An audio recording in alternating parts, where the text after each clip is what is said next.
Arizona iced tea started in 1992 as a simple idea: big cans, bold flavors, and a low price. The 23-ounce can with the 99-cent label quickly stood out, and more than 30 years later, it's still one of the best-selling iced tea brands in the US. Arizona now sells over 1 billion cans each year. The process starts with real brewed tea, made in large tanks using black or green tea leaves. After brewing, the tea is cooled and mixed with sugar, fruit flavor, or honey, depending on the recipe. Once ready, the liquid moves into filling lines where machines can can thousands of drinks every minute. Arizona runs large bottling plants across the US, built for speed and volume. Every can is filled, sealed, and labeled in seconds before being packed and shipped out to stores across the country. It's a fast-moving system built to handle high demand. And it all comes together to keep that same can at that same price on shelves year after year. Arizona iced tea starts by picking the best tea leaves to make sure the product is high quality from the start. The tea leaves come from carefully chosen farms around the world, including places known for great tea like China, India, Sri Lanka, and Kenya. Arizona focuses on selecting the best leaves, usually black or green tea, each with its own unique taste. Black tea has a bold, strong flavor, while green tea is lighter and more delicate, perfect for those who want a refreshing drink. By choosing top-quality tea leaves, Arizona ensures every batch is flavorful and reliable. Arizona also adds natural ingredients to improve the flavor. They use sweeteners like cane sugar, honey, or agave syrup, depending on the type of tea. These ingredients come from farms that follow sustainable and ethical practices, making sure the products are not only high quality, but also responsibly produced. Arizona cares about the environment and supports farms that use eco-friendly methods, like saving water and using fewer pesticides. By choosing the right sweeteners and flavors, Arizona creates a product that tastes great and is good for the planet. Citrus fruits are an important part of many of Arizona's iced teas, adding a fresh, tangy flavor that balances sweetness and acidity. Arizona gets its citrus fruits from places like California, where the climate is perfect for growing the best flavors. The lemon and orange flavors give the teas a bright and crisp taste. These fruits are picked at the right time to make sure they're fresh and full of flavor, adding the perfect touch to the tea. Arizona carefully plans the sourcing process to give customers a top-quality product. By focusing on the best ingredients, Arizona makes sure their tea is always flavorful, natural, and refreshing. Every ingredient is chosen to create a balanced and tasty drink that appeals to many different tastes. Arizona's dedication to high-quality ingredients means every batch of iced tea meets their standards, making each sip enjoyable. This attention to detail in choosing ingredients is why Arizona remains popular and trusted for quality. After the tea leaves are sourced, the next step is extracting the full flavor. Arizona uses a cold brewing method, which is gentler than hot brewing. This helps keep the tea's smooth taste by preserving the delicate flavors in the leaves. By soaking the tea leaves in cold water for several hours, the flavor is slowly released, avoiding any bitterness. While this process takes more time, it creates a cleaner, smoother taste that's typical of Arizona iced tea. This slow brewing also helps ensure the flavor stays consistent in every batch. Cold brewing also helps keep the natural antioxidants in the tea leaves, which are good for health. Antioxidants like catechins and polyphenols can lose their benefits if exposed to heat, but cold brewing preserves them. This method also helps the tea stay fresh and vibrant, which is important for Arizona's refreshing iced teas. The goal is to make a tea that's not too bitter or harsh, but just the right flavor that works well with the sweeteners and other ingredients. This slow and careful brewing process gives Arizona iced tea an edge over other brands that use faster, hotter methods. High heat brewing can make the tea taste bitter or harsh, but cold brewing keeps it smooth and mild. The slower process brings out the tea's natural flavors, giving it a balanced taste that matches the refreshing qualities Arizona is known for. This is one of the main reasons Arizona stands out in the iced tea market. After brewing, the tea goes through a filtration process to remove any loose leaves or particles, giving it a clean and smooth look. This step is important for making sure the final product has a polished texture without any unwanted bits. The result is a strong tea base that will be mixed with other ingredients to make the final drink. The careful handling during this process helps Arizona's iced tea keep its fresh, high-quality taste in every sip. This attention to detail in brewing is a key part of Arizona's success and lasting popularity, ensuring the flavor stays consistent for iced tea fans everywhere. After the tea is brewed and filtered, it moves to the mixing stage, where extra flavors are added to create the different varieties Arizona is famous for. Arizona offers many iced tea flavors like peach, lemon, raspberry, and Arnold Palmer. During mixing, experts combine the brewed tea with natural sweeteners, fruits, herbs, and other flavorings. The goal is to make sure every batch tastes consistent and meets the brand's high standards. Sweeteners are an important part of the mixing stage, and Arizona uses different ones depending on the flavor. Cane sugar is used in most of the classic iced teas, while honey or agave syrup is added to some of the more natural or health-focused drinks. By carefully controlling the sweetness, Arizona makes sure the tea tastes great without being too sugary. This step is important because finding the right balance is key to making a drink that's both refreshing and enjoyable. Arizona makes sure that all ingredients used in the mixing process are top quality. Whether it's real lemon juice or pure fruit concentrates, everything is carefully chosen to meet high standards. By mixing the ingredients with the right measurements, Arizona ensures that their iced tea tastes the same in every bottle and can. This careful process makes sure that each flavor always meets customer expectations with every sip. After the tea is mixed, it goes through pasteurization to keep it safe and fresh. Pasteurization heats the tea to a certain temperature to kill harmful bacteria without affecting its flavor. Arizona uses a gentler pasteurization method than other drinks, which helps keep the tea's taste and smell intact while making sure it's safe to drink. The temperature and time are carefully controlled to preserve the tea's quality during this step. Pasteurization helps Arizona keep its iced tea fresh for longer without using artificial preservatives, preserving its natural quality. It also ensures the tea stays fresh, so customers can enjoy the crisp taste for weeks after it's made. Once pasteurization is done, the tea is quickly cooled to stop any changes in flavor or texture. This fast cooling is key to keeping the fresh taste Arizona is known for. Pasteurization makes the tea safe to drink and helps Arizona keep its iced tea consistent. It ensures that every batch tastes the same, has the same quality, and lasts as long, no matter when or where it's sold. This controlled process allows Arizona to deliver a product that customers can count on every time. After pasteurization, the tea is ready to be bottled or canned.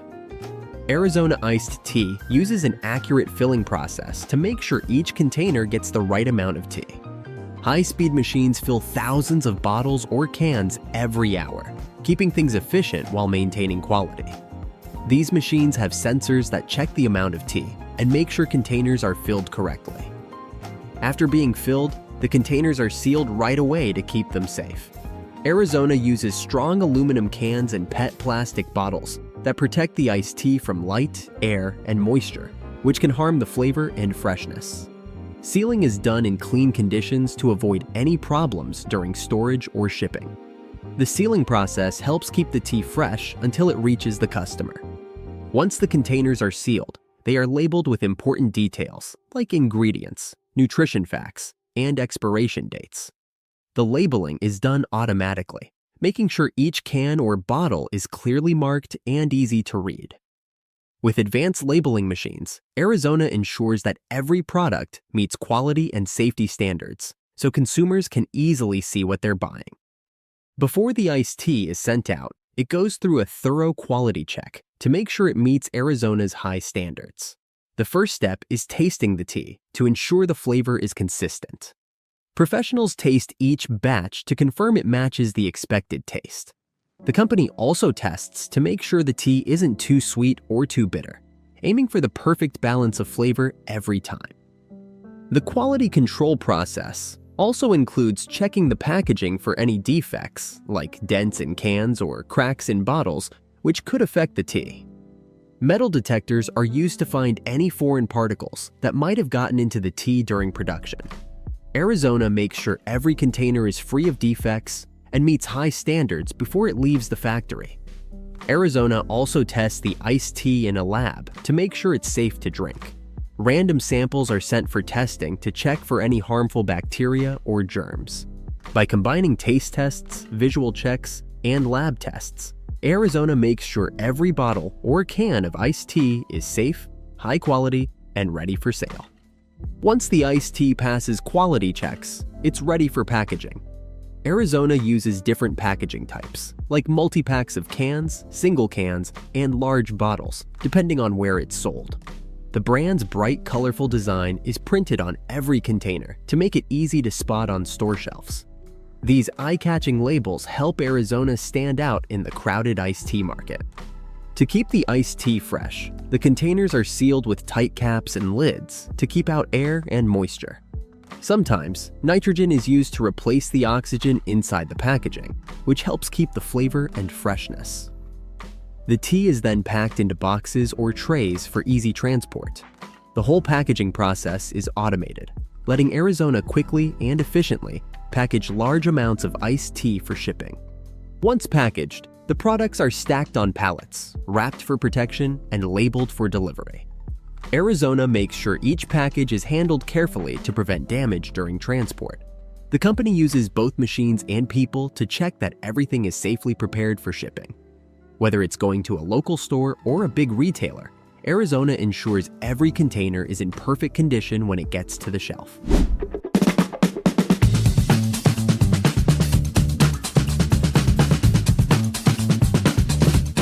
Sugar has been part of our lives for centuries, on breakfast tables, in soda cans, baked into cakes, and sprinkled into just about everything. Today, the world goes through more than 180 million tons of sugar every year, making it one of the most used ingredients on the planet.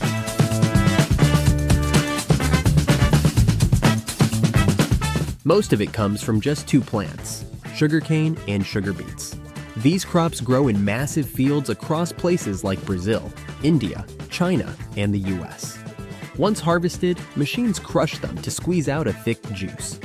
That juice is boiled, cleaned, and spun until it forms golden crystals, which are then dried into the white sugar we all know. To keep up with demand, it takes hundreds of factories, thousands of workers, and giant machines running all day long. Some factories crush up to 12,000 tons of cane in a single day, turning plants into sugar faster than you'd believe. It's one of the busiest food industries in the world, and as you're about to see, there's a lot more behind that bag of sugar than meets the eye. Sugar starts with the raw materials, sugarcane and sugar beet. These two plants are the main sources of sucrose, the sugar that is turned into the crystals we use every day. Sugarcane grows best in warm, sunny areas with lots of water, making places like Brazil, India, and Thailand perfect for it. Once the plants reach about 10 to 15 feet tall, they're ready to be harvested. Farmers can cut the cane by hand using machetes or use machines, which is quicker and cheaper. Sugar beets grow better in cooler climates and are mostly found in places like parts of Europe, the US, and Russia.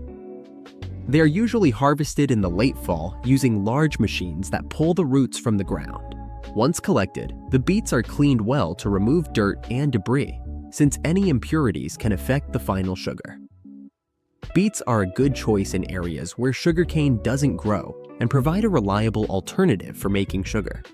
Sugarcane and sugar beets are used to make sugar because they hold a lot of natural sugar inside them.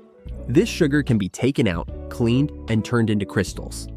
Both plants are good at storing energy as sugar, which makes them great for large-scale use. Sugarcane grows better in warm areas and gives more sugar per acre, while sugar beets are important in cooler places. To get the most sugar, it's important to harvest these crops at the right time and move them quickly to the factories. After sugarcane and sugar beets are picked, they need to be taken to the mills quickly to keep their sugar levels high and stop them from going bad. Sugarcane, in particular, goes bad fast, so any delays can mean less sugar is collected. The cane is usually moved by trucks or trains to mills that are close by. Once it gets there, it's unloaded and sent straight to be crushed so the juice can be taken out. Since sugarcane is tough and full of fibers, it's important to process it fast to keep the sugar fresh and get the most out of it. After sugar beets are harvested, they're taken to factories where the sugar is removed. They're usually moved in big trucks, and since beets are tougher than sugarcane, they can handle a bit more travel time. Still, it's important to move them quickly, usually within 48 hours, so they don't lose their sugar. Once they arrive at the factory, the beets are unloaded, washed, and sliced to get them ready for the next step. Moving sugarcane and sugar beets quickly is super important for making good sugar. If there are delays, the plants can lose some of their sugar, which lowers the amount and quality of the final product. Since both crops take up a lot of space, big trucks and lots of planning are needed to move them smoothly. Good transport helps keep the crops fresh, reduces waste, and makes sure the factories get the best raw materials for sugar making. The next step is getting the sugar out of the plant. For sugarcane, it starts with washing the stalks to get rid of dirt and other stuff. Then, the cane goes through big machines with rollers that crush it and squeeze out the juice. This juice has sugar, water, and a few other things from the plant. To make it cleaner, the juice is filtered to take out bigger bits and fibers. After that, it's moved to tanks, where the heavier stuff settles to the bottom, leaving cleaner juice on top. For sugar beets, the roots are cleaned really well to get rid of dirt and anything that might mess up the sugar. After cleaning, the beets are cut into thin slices or chips to make it easier to pull the sugar out. These slices are then soaked in hot water in a process called diffusion, which helps the sugar come out and mix with the water. The liquid that comes out is then filtered to take out the leftover beet pieces and anything else that's not sugar, leaving a sugary liquid behind. The goal of the extraction step is to get as much sugar as possible out of the plants. The more juice you can pull from the cane or beets, the more sugar you can make. How well this works depends on things like how much water is in the plant, how hot the process is, and how good the crushing or soaking methods are. This step is really important because it decides how much sugar you'll get from each batch of plants. After the juice is taken out of the plant, it needs to be cleaned to get rid of anything that could affect the sugar. The first cleaning step is called clarification. In this step, the juice is heated to get rid of extra water. Then, lime, a type of calcium powder, is added to balance the acidity. And sometimes other things like phosphoric acid or carbon dioxide are used to help with cleaning. The lime makes the unwanted stuff, like dirt and proteins, stick together into a thick sludge, which is then removed using filters. What's left is a clean liquid called clarified juice. The next cleaning step is called decantation. In this stage, the clarified juice is left to sit in tanks so any leftover impurities can settle to the bottom. The juice is already pretty clean by now, but it might still have a few things in it that need to be taken out. That's why it's often filtered a few more times, using finer filters to make sure it's as pure as possible. This step helps remove anything that could affect the taste, color, or quality of the sugar, and also makes sure the juice is safe to use.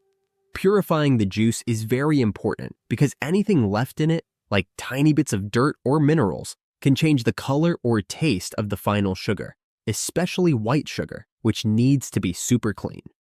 Even small amounts of unwanted stuff can make the sugar look off or taste weird. That's why the steps like clarification and filtering are done carefully, to make sure only clean sugar goes into the next part where it turns into crystals. After the juice is cleaned, it goes into the evaporation stage, where most of the water is taken out to make a thick syrup. This syrup still has some sugar and other things in it, so it needs to be boiled even more to start turning into crystals. Special vacuum pans are used to boil the syrup at a lower pressure, which helps the water evaporate faster. The vacuum also stops the sugar from burning, which could make the sugar taste bad. As the syrup thickens, small sugar crystals begin to form. To help more crystals grow, tiny sugar crystals are added to the syrup. This helps control how big the crystals get. The longer the syrup boils, the larger the crystals will be. This step is important for making the sugar the right texture and purity. The goal is to make sugar crystals that are as clean and even as possible to ensure a high-quality product. After boiling, the syrup is cooled, and the sugar crystals are separated from the leftover liquid called molasses in a process called centrifugation. A spinning machine uses force to separate the sugar from the molasses. The sugar crystals are still raw at this stage and need more cleaning, but this is the first step in turning the liquid juice into solid sugar. The crystallization process is an important step in making sugar because it decides how big and pure the sugar crystals will be. After boiling, the syrup is moved into crystallizers, where it cools slowly so bigger crystals can form. The process is carefully controlled to make sure the crystals grow evenly and reach the right size. The longer the syrup cools, the bigger the crystals get, and the more efficient the process becomes. Once the crystals are the right size, they are separated from the leftover syrup using centrifugation. This process spins the mixture quickly to push the syrup to the outside of the drum, leaving the sugar crystals behind. The result is raw sugar, which still has some molasses in it and needs more processing to become the white, refined sugar most people use. Crystallization is important because it changes sugar from a liquid to a solid. The size and purity of the crystals affect how good the final sugar will be. Good crystallization makes sure the sugar is clean, free from impurities, and ready for the next step. Without proper crystallization, the sugar wouldn't meet food standards, and less sugar would be produced. After crystallization, the sugar is still wet and needs to be dried to stop it from clumping and to make it easier to handle. This is done by putting the raw sugar crystals in big dryers that use hot air to remove the moisture. The sugar is stirred and turned in the dryer to make sure all the crystals dry evenly. The perfect moisture level for sugar is about 0.1%, and this needs to be carefully watched during drying to keep the sugar free-flowing and prevent it from soaking up moisture from the air. The drying process also makes sure the sugar won't spoil or clump while it's stored. Too much moisture can cause the sugar to stick together and form lumps, making it hard to package and use. Too little moisture can make the sugar break easily and lose some of its texture and sweetness. The goal is to remove just the right amount of moisture to keep the sugar stable without making it taste bad. After the sugar is dried, it's cooled before being packaged. This helps stop the sugar from taking in moisture from the air while it cools. Drying is an important step in getting the sugar ready, making sure it's stable, easy to store, and ready to move on to the next stage, refining. Not all sugars are refined the same way. Raw sugar, which still has molasses, is usually light brown and has a small molasses taste. To make white sugar, the most common type, the raw sugar has to go through extra steps to clean it and make it into crystals. This process is called refining, and it includes washing the raw sugar crystals with water or a special solution to remove the rest of the molasses. After washing, the raw sugar goes through filters made of activated carbon or bone char to clean it even more by removing color and other impurities. These filters help get rid of any leftover molasses, which could change the sugar's color and taste. The sugar is then turned into crystals again, and any remaining impurities are removed. The refining process makes sure the final sugar is as pure as possible, without any molasses or other things that could affect its taste, texture, or look. Sugar is refined because white sugar is preferred in baking, cooking, and food production for its mild taste, smooth texture, and white color. Removing molasses also gets rid of any bitterness or strong flavors that raw sugar may have.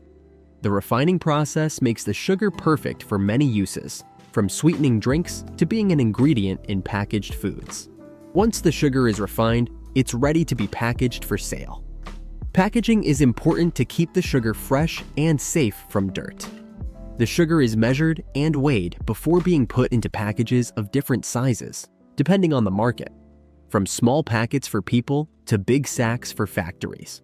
The packaging is chosen to protect the sugar from moisture, air, and pests, which can lower its quality.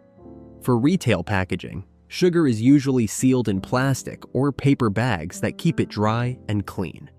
The packaging also has labels showing the sugar's grade, ingredients, nutrition info, and where it came from. The goal is to make sure the sugar stays safe, easy to store, and easy to transport without losing quality. Packaging not only protects the sugar, but also helps with branding and marketing. The design of the packaging can influence how customers see the product.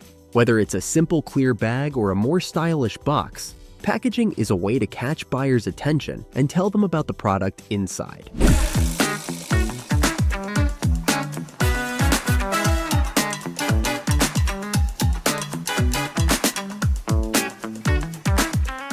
Blue raspberry sounds like it's from a fairy tale, and it kind of is. There's no real blue raspberry fruit, and nothing in nature is that bright blue color. But this flavor has become super popular. You find it in everything from ice pops and chewy candies to sports drinks and lip gloss. It's a favorite for many people. The flavor started in the 1970s. The problem was simple. There were too many red-flavored candies, and kids couldn't tell them apart. So, food scientists decided to do something fun. They turned raspberry flavor bright blue. It was bold, tangy, and really stood out. People loved it, and it quickly became a big deal in the candy world. Making blue raspberry isn't easy though. Each batch needs about 10,000 gallons of ingredients mixed in huge factories. They use science and careful measurements to get that special taste. It's not just about adding blue color, it's about making sure each candy or drink has the perfect tangy flavor. Let's clear this up. Blue raspberries aren't real. They never were and never will be. You won't see them growing on a bush, sitting in the grocery store, or being made into fancy jam. Yet somehow, this bright blue flavor has been a childhood favorite, popping up in slushies, gummies, and candies everywhere. It's just one of those things we all went along with, like cartoon characters having 4 fingers, or cereal somehow being part of a balanced breakfast. So where did the blue raspberry come from? Like many things in the snack world, the answer involves marketing, food dye, and zero concern for what raspberries actually look like. Back in the 1950s and 60s, raspberry-flavored candies had a problem. They looked just like cherry, strawberry, and every other red candy. It was a guessing game for kids, and companies needed a fix. Instead of changing the flavor, they just made raspberry blue. Because why not? The ICE company took the idea and used blue number 1 dye to make a bright, eye-catching slushy flavor. And just like that, blue raspberry took off, spreading to hard candies, sour belts, and anything else that could turn your tongue an unnatural shade of blue. At some point, someone tried to explain blue raspberry by pointing to a fruit called Rubus leucodermis, also known as the blue raspberry. Sounds legit, right? Except it's actually a deep purple, nothing like the bright blue we all know. But by then, nobody cared. Blue raspberry had already taken over, showing up in Jolly Ranchers, Sour Patch Kids, and snack aisles everywhere. It may not be real, but it's one of the best food industry tricks ever. After all, a neon blue slushie was never meant to be natural, and honestly, we wouldn't have it any other way. Now, let's take a look inside the factory. Since blue raspberry isn't a real fruit, its flavor has to be completely made from a mix of natural and artificial ingredients that copy the taste of real raspberries. The goal is to create a flavor that's similar, but with a sharper, tangier kick to make it stand out. This is done in flavor labs, where experts carefully mix and test different ingredients to get the perfect balance of tartness, sweetness, and smell. Real raspberries have hundreds of natural flavor compounds, but blue raspberry is made using just a few key ones to create a stronger, more intense taste. The result is a bold, unforgettable flavor that works perfectly in candies, drinks, and frozen treats. Some key ingredients in blue raspberry flavoring include isoamyl acetate, which gives a sweet banana-like smell, and ethyl butyrate, which adds a juicy, candy-like taste. To make it tangy, citric acid and malic acid are added, both naturally found in fruits like lemons, apples, and real raspberries. These acids don't just add sourness, they also make the flavor feel stronger and more refreshing. Depending on the product, the formula may be tweaked, with artificial sweeteners like sucralose or aspartame used in sugar-free versions. The right mix of these ingredients keeps blue raspberry bold, flavorful, and impossible to resist, whether it's in a lollipop or an energy drink.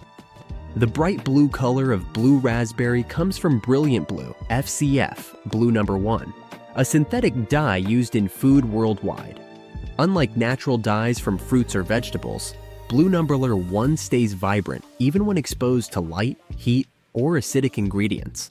This is important since blue raspberry products go through different temperatures during storage and shipping. Without this dye, the flavor would still be there, but the eye-catching blue color would be lost, making it way less exciting.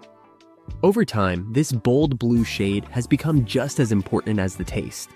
People expect blue raspberry to look as intense as it tastes, proving that sometimes a flavor's success is just as much about appearance as it is about flavor.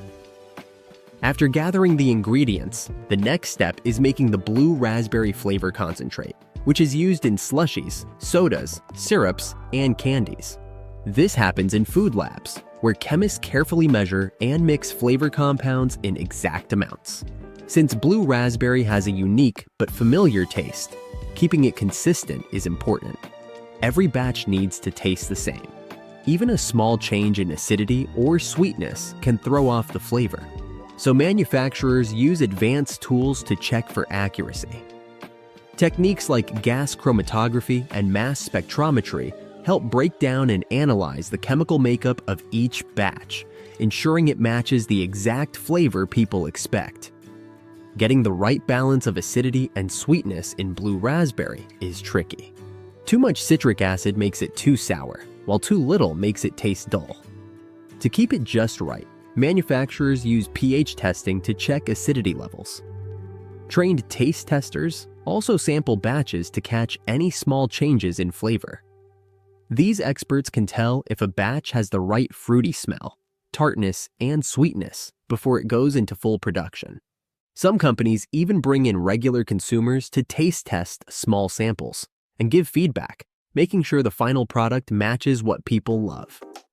Getting the right shade of blue is just as important as the flavor. People often associate color with taste, so if the blue looks off, they might think something is wrong, even if it isn't. To keep it consistent, manufacturers use special tools to measure the exact shade and make sure every batch looks the same. If the color isn't bright enough, they adjust the pH level or dye concentration. This attention to detail ensures that whether you're sipping a soda, enjoying a slushie, or eating a candy, it always has that same bold blue color and tangy taste you expect. Once the blue raspberry flavor is perfected, it's time for mass production, where it gets added to candies, drinks, and syrups.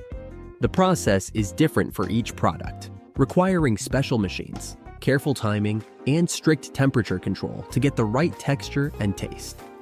Even small changes in temperature or mixing speed can affect the final result, so factories use computer systems to keep everything consistent. Quality control teams regularly test samples to make sure every batch has the right flavor, color, and texture before it moves on. For candies and gummies, production starts by heating sugar, corn syrup, and water in large kettles until it turns into a thick, clear syrup at over 300 degrees Fahrenheit, 150 degrees Celsius. Once it reaches the right consistency, blue raspberry flavor and dye are mixed in to ensure an even taste and color. The hot syrup is then either poured into molds for gummies or slightly cooled before being stretched, shaped, and cut for hard candies. Sour candies get an extra coating of citric or malic acid for more tanginess. Other treats, like taffy or lollipops, go through extra steps, such as aerating for a softer texture or cooling slowly to prevent unwanted crystallization. For sodas and slushies, production starts by mixing blue raspberry syrup with either carbonated or regular water. Homogenizers make sure the syrup blends evenly, so it doesn't separate over time. In sodas, carbonation levels are carefully adjusted to keep the right amount of fizz. Slushies go through freezing machines with rotating blades that break the liquid into tiny ice crystals, giving them their signature semi-frozen texture. The consistency has to be just right. Too much ice makes it too thick, while too little makes it melt too fast.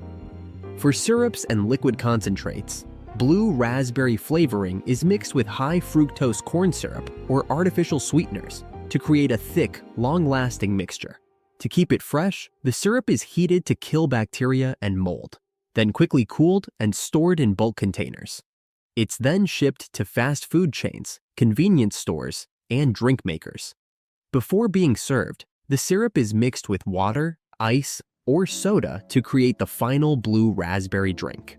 Many brands keep their exact recipes secret, adjusting the sweetness and tartness to keep fans coming back for more. Before blue raspberry products are packaged and sent to stores, they go through strict quality checks to ensure they taste right and are safe to eat. Even small changes in acidity, sweetness, or color can affect the final product, so factories use chemical tests, taste tests, and microbial inspections to keep everything consistent. Advanced lab equipment helps detect even tiny differences in the formula, preventing products from being too sour, too sweet, or just off. If something isn't right, adjustments are made before the batch moves forward. One of the biggest challenges in making blue raspberry products is keeping the color consistent. The artificial blue dye, Blue Number 1, can change slightly depending on pH levels, temperature, and ingredient interactions, so manufacturers run color tests to make sure every batch looks the same. If the shade is even a little off, they adjust it before moving forward because customers expect that bright, electric blue every time. pH meters and sugar tests also help balance tartness and sweetness, preventing flavors from being too sour, bland, or overly sweet. Some companies even do blind taste tests with experts or regular consumers to make sure the final product looks and tastes just right.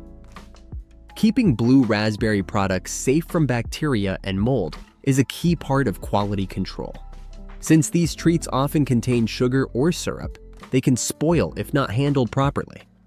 To prevent this, factories use pasteurization, sterile filling, and airtight packaging. Random samples from each batch are tested for harmful bacteria like Salmonella, Listeria, and E. coli to make sure they're completely safe to eat. Even the packaging is checked to ensure it's sealed correctly and won't cause leaks or spoilage. If anything fails these tests, the entire batch is either fixed or thrown out, making sure every blue raspberry treat is both tasty and safe. After passing quality checks, blue raspberry products move to packaging, where they're sealed, labeled, and prepped for shipping. The packaging depends on the product. Candies go in plastic or foil, drinks are bottled or canned, and syrups are stored in large containers for restaurants and soda machines. Packaging keeps the product fresh, tasty, and looking good. The process is mostly automated, with robotic arms, conveyor belts, and fast wrapping machines handling thousands of units per hour to keep up with demand. Airtight packaging is key to keeping blue raspberry products fresh and safe. Moisture-proof wrappers stop gummies and hard candies from getting sticky or melting, while temperature control keeps them from getting too soft or hard. Drinks need sterile bottling to keep their fizz and flavor. Slushy syrups and soda concentrates are sealed in large pouches or jugs and sent to fast food spots, gas stations, and amusement parks, where they're mixed with ice and water. Some companies also use vacuum-sealed containers to keep products fresher for longer. Labels on blue raspberry products follow strict rules, especially since they contain artificial dyes and sweeteners. They list all ingredients, nutrition facts, and allergens so customers know what they're getting. Expiration dates, batch numbers, and manufacturing details help with tracking in case of recalls. Some brands even add QR codes for extra info on sourcing, sustainability, or special deals. Once packaged and labeled, the products head to distribution centers before being shipped to stores, movie theaters, amusement parks, and online retailers. Ready for blue raspberry fans to enjoy in candy, drinks, or icy slushies. Blue raspberry's popularity isn't just about its bold, sweet tart taste. It's a mix of nostalgia, smart marketing, and eye-catching color. Unlike common fruit flavors, it stands out with its bright blue look and unmistakable flavor. It was made to be different, and that's why it stayed popular for so long.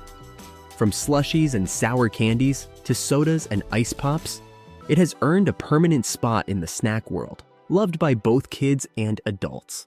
Its unusual color adds to the fun. After all, how often do you see blue food? That curiosity and excitement keep people coming back. Blue raspberry stays popular because it's fun and different. It's tied to childhood memories, amusement parks, movie nights, and summer treats. The bright blue color makes it feel special, something you won't find in nature but just as exciting as real fruit. Choosing blue raspberry over a regular flavor feels playful, even a little daring. While other artificial flavors have faded, blue raspberry keeps coming back in new forms. Whether it's a special edition soda, a neon energy drink, or a new sour candy, companies always find new ways to keep it in the spotlight. Blue raspberry proves that a flavor doesn't have to be natural to be popular. It stands out because it's bold, memorable, and a little unusual.